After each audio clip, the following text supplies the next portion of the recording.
Our next topic is abruptio placenta. Abruptio placenta, a 32-year-old multigravida, 31 weeks gestation, is admitted to the birthing unit after a motor vehicle accident. One of the risk factors for abruptio placenta is blunt trauma, and motor vehicle accident can certainly do that.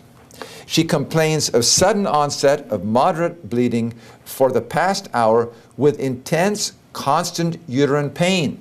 If you have late pregnancy painful bleeding, particularly as a consequence of blunt trauma, think abruptio placenta.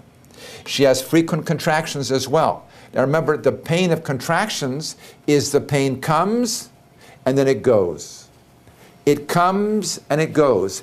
But in her case, it is constant. And that's one of the things you look for with abruptio placenta. Fetal heart tones are regular, 145 beats a minute. What's normal fetal heart rate?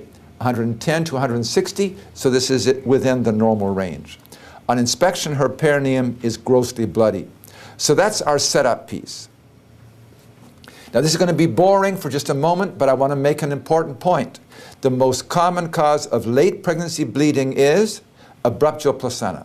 The most common cause of painful late pregnancy bleeding is abruptio placenta. The most common obstetric cause of DIC is abruptio placenta.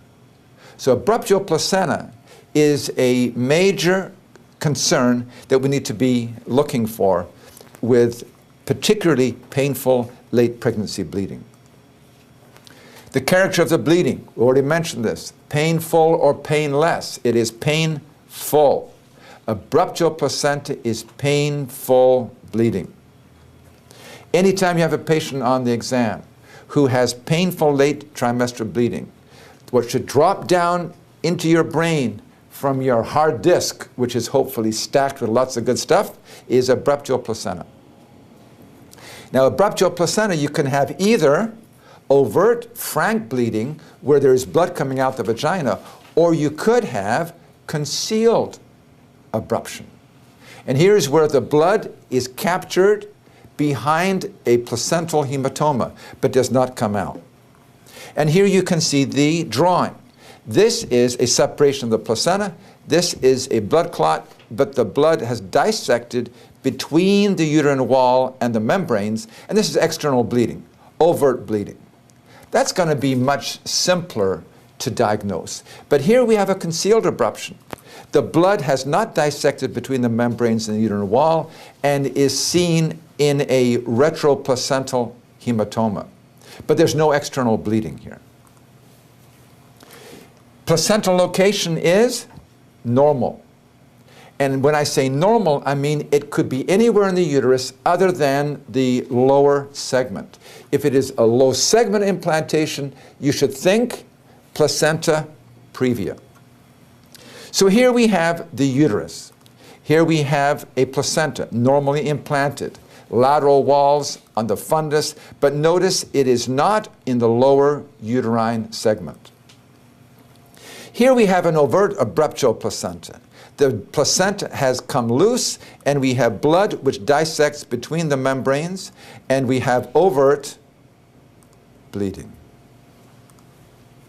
This is a concealed abruption. And here you can see the placenta has come loose, and behind the placenta and the uterine wall is a concealed abruption. This is a retroplacental hematoma. Now, you can sometimes diagnose this by ultrasound, and it's helpful if you can see it. But you may not always see this, particularly if it is a posterior placenta. If you would remember, late trimester painful bleeding, normal placental implantation, particularly in the presence of disseminated intravascular coagulation, think abruptio placenta. Important triad to remember for the USMLE2 exam.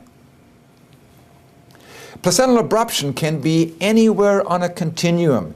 It can have minimal separation, or the whole placenta can be separated. If you have a mild abruption, you may have a normal electronic fetal monitor tracing, normal fetal heart rate. And I suspect a lot of, quote, preterm labors may be abruptions which stop And when you examine the placenta after delivery, you'll see an infarction, an area of calcification.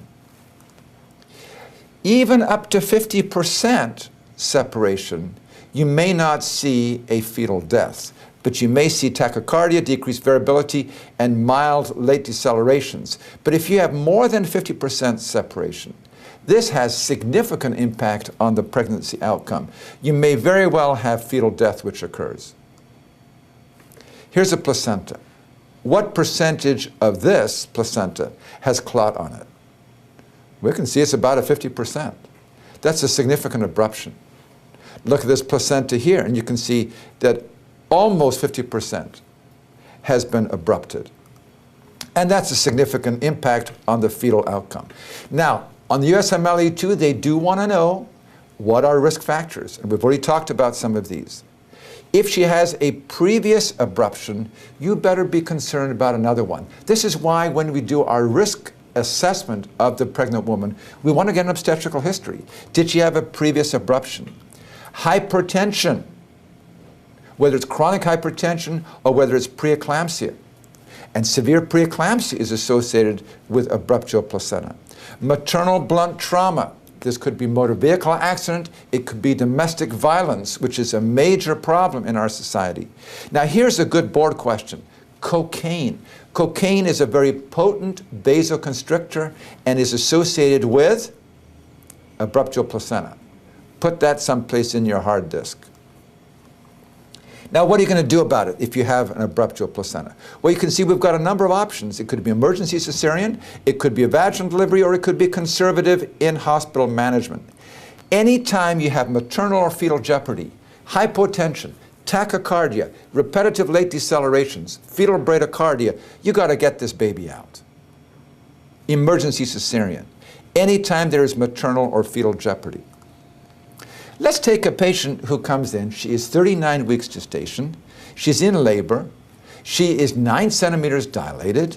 She's having painful bleeding, but mom has normal vital signs. The fetus has normal fetal heart rate tracing. What are you going to do? Wait half an hour, and she'll have a vaginal delivery. No need to do a crash cesarean. How about if she is 30 weeks gestation, preterm? She initially came in with painful bleeding.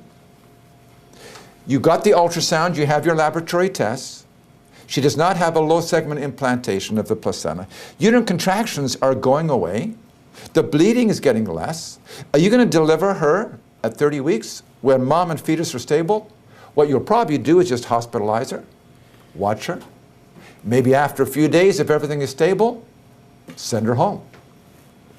So it will very much depend on the clinical situation how your management goes. Cuvillary uterus is associated with abruptio placenta, and it's somewhat of an unusual term. It refers to where the uterus has had such intense contraction that blood has extravasated between the myometrial fibers, and you have a bruise. It looks like the uterus was beaten with a baseball bat. This is often associated with abruptio placenta. You have this bruising on the uterus. You'll never know this unless you do a cesarean. The management is really conservative. And that is the end of abruptio placenta.